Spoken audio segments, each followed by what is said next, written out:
নমস্কার বন্ধুরা, কাজল হেসেলে সবাইকে স্বাগত। তো বন্ধুরা দেখো, আজ আবারও আর একটা রেসিপি নিয়ে হাজির হলাম। এটা হচ্ছে পুঁই মিটুলি। পুঁই শাক তো আমরা অনেকভাবেই খেয়েছি। এখন শীতের সময় এরকম পুঁই শাক এরকম হয়। তো এগুলো দেখো নিয়ে নিয়েছি গাছ থেকে ছিঁড়ে, দিয়ে এবার এগুলোকে ছোট ছোট করে কেটে নিয়েছি। তো ওই শক্ত ওগুলো একটু ডাঁটিগুলো শক্ত হয়ে যায়, ওগুলো দেবো না। আর কিছু সবজি নিয়ে নিয়েছি এখানে, আর নিয়েছি একটু চিংড়ি মাছ।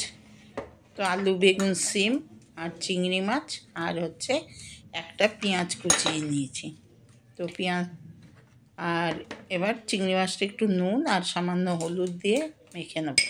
এখানে 100 গ্রাম চিংড়ি মাছ আমি নিয়েছি, খুব বেশি নিইনি, খুব অল্পই তরকারিটা হবে ওই জন্য। তো এখানে একটা ছোট সাইজের বেগুন, কয়েকটা সিম, এটাও গাছের সিম, ওই বীজটাও আমার গাছের। তো এগুলো সব রেডি করে নিয়ে ধুয়ে টুয়ে রেখে দিয়েছি। তো এবার মেন রান্নাটায় চলে গেলাম। তো কড়াই গ্যাসে বসিয়ে দিয়েছি। তো কড়াই গরম হওয়ার পর আমি এটা রান্নাটা সর্ষের তেলেই করছি। তো সর্ষের তেল দিয়ে তেলটা গরম হওয়ার পর কালো জিরে আর দুটো কাঁচা লঙ্কা চিরা ফোড়ন দিয়ে দিলাম। ফোড়নটা সুন্দর গন্ধ আসার পর দিয়ে যে একটা পেঁয়াজ কেটে রেখেছিলাম ওই পেঁয়াজটা দিয়ে দিলাম। পেঁয়াজটাকে এবার একটু হালকা ভেজে নেব, খুব বেশি ভাজবো না। এখন একটু হালকাই নাড়াচাড়া করে নিচ্ছি ফোড়নটার সাথে, গন্ধটা ভালো লাগবে ওই জন্য। খুব বেশি ভাজলে পোড়া পোড়া হয়ে যাবে, ওই জন্য খুব বেশি আমি ভাজবো না। এটা কিন্তু গরম গরম ভাতের সাথে খুবই ভালো লাগে, রুটির সাথেও ভালো লাগে খেতে। এখন শীতের দিন তো, এখন আগে তো আমরা অনেক পুঁই শাক খেয়েছি গরমে। তো এই শীতের সময় এই পুঁই গাছে এই পুঁই মিটুলিগুলো হয়। তো আমরা লাল লাল পাকাটাও খাই, কিন্তু এটা কাঁচাটা দিয়েই করলাম। পাকাটাও রেখে দিয়েছি, পাকাটা অন্যভাবে খাবো। তো একটু হালকা পেঁয়াজটা ভেজে নেওয়ার পর আমি আলুটা দিয়ে দিলাম, যে ছোটো ছোটো করে আলু কেটে রেখেছিলাম ওই আলুটা দিলাম। এখানে একটা বড় সাইজের আলু নিয়েছি, দিয়ে ওটাকে ধুয়ে এরকমভাবে ছোটো ছোটো করে কেটে নিয়েছি। দিয়ে এবারে এর সাথে একটু নাড়াচাড়া করে নিলাম পেঁয়াজের সাথে।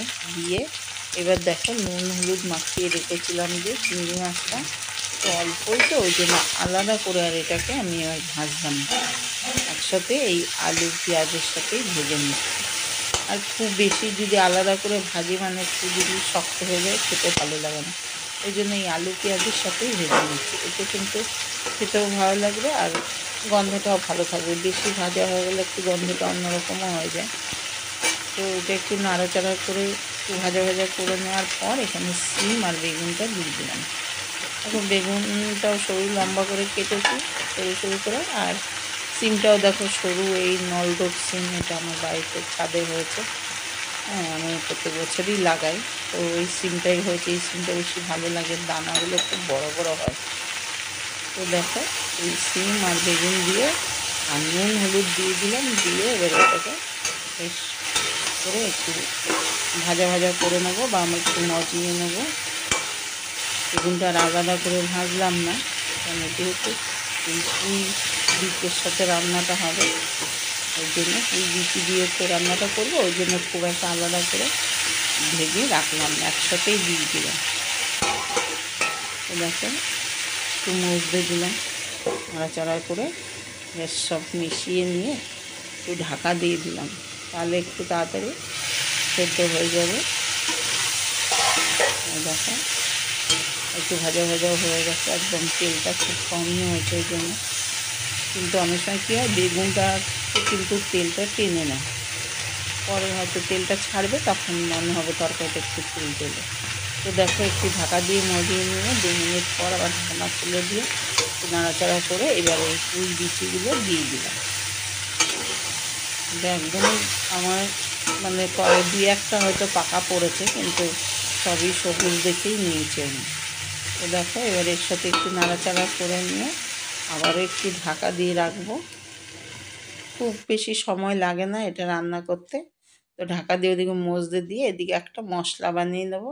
একটু সর্ষে দিলাম, 1 টেবিল স্পুন সর্ষে, এই যে কয়েকটা কাঁচা লঙ্কা, আর হাফ টি স্পুনেরও কম একটু গোটা সাদা জিরে দিলাম। আর কোনো মশলাই লাগবে না এর মধ্যে, আর কোনো মশলা দেবো না আমি। তো দেখো অনেকটাই হয়ে গেছে, মজে এসছে একদম, কিন্তু এই দানাটা একটুখানি মজতে সময় লাগে, মানে একটু সেদ্ধ হতে সময় লাগবে, হয়তো আলু বেগুন সব সিম এগুলো সেদ্ধ হয়ে গেছে। আবারও বেশ সুন্দর মিশিয়ে নিলাম। আর ওইদিকে মশলাটাও আমি তোমাদের দেখালাম যে ওইটা মশলাটা আমি বেটে নিয়েছি মিক্সিতে, তো দিয়ে একটু সামান্য একটু জল দিলাম, খুন্তিটা একটু ধোঁয়ার মতো সামান্যই জল দিলাম, দিয়ে একটু মিশিয়ে নিলাম পুরোটা আবারও ভালো করে।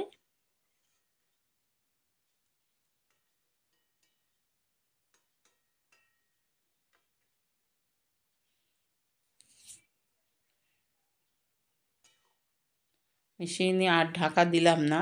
তো এবার ফুটছে, একটু সেদ্ধ হতে দেব, তাহলেই হয়ে যাবে। কিন্তু বেশিক্ষণ খুব একটা সময় লাগবে না, কিন্তু এই পুঁই বিচিটার জন্যই সামান্য একটু জল দিলাম। তো এদিকে দেখো কাঁচা লঙ্কা সর্ষে সামান্য জিরাটা যে বেটে রেখেছিলাম ওইটা এখন দিয়ে দিলাম, খুব বেশি না একদমই সামান্য, দিয়ে এবার মিশিয়ে নেব। এইটুকু হতে যা যা সময় লাগবে। আর এর মধ্যে একটু নুন দিয়ে আমি সর্ষেটা বেটেছি, তাতে যাতে তিতা না লাগে ওই জন্য আর আলাদা করে আর বেশি নুন আমি দিলাম না, খুবই অল্প তরকারি, ওই জন্য খুব বেশি নুন দিলাম না। তো আমার চ্যানেলে কিন্তু এরকম রেসিপি অনেক দেওয়া আছে, শুকটি মাছ দিয়েও দেওয়া আছে, কিন্তু এইটা শুকটি মাছ আমার বৌমা খায় না বলে তাই এইভাবে চিংড়ি মাছ দিয়ে করলাম। এটাও খেতে খুব সুস্বাদু হয়েছিল, গরম গরম ভাতের সঙ্গে অসাধারণ লাগে। অবশ্যই বন্ধুরা করে খেয়ে দেখবে, যদি ভালো লাগে অবশ্যই একটা লাইক দেবে, বন্ধুবান্ধব আত্মীয় স্বজনকে অনেক অনেক শেয়ার করে দেবে। আর আমার চ্যানেলে কেউ নতুন বন্ধু হলে চ্যানেলটিকে সাবস্ক্রাইব করার অনুরোধ রইল, পাশে থাকা বেলটি অবশ্যই প্রেস করবে, তাহলে আগামী দিনে যত নিত্য নতুন রেসিপি আমি দেব তার আপডেট সবার আগে তোমার কাছে পৌঁছে যাবে, সবার আগে তোমরা দেখতে পারবে। তো একদমই আমার রান্নাটা শেষের দিকে, তো নামানোর আগে একটু ধনেপাতা কুচি দিয়ে দিলাম, ধনেপাতা কুচি দিয়ে এবার নামিয়ে নেব, ব্যাস তাহলেই হয়ে যাবে।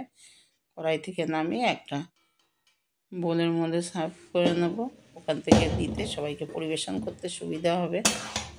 তো বন্ধুরা তোমরা এতক্ষণ কষ্ট করে দেখার জন্য তোমাদেরকে অনেক অনেক ধন্যবাদ। সকলে ভালো থাকবে, সুস্থ থাকবে। তো আজ এই পর্যন্তই আমার আজকের এই পুঁই মিচুলির রেসিপি, এই পর্যন্তই। আবার আসবো অন্য কোনো রেসিপি নিয়ে, ততক্ষণের জন্য সকলকে টাটা, বাই বাই।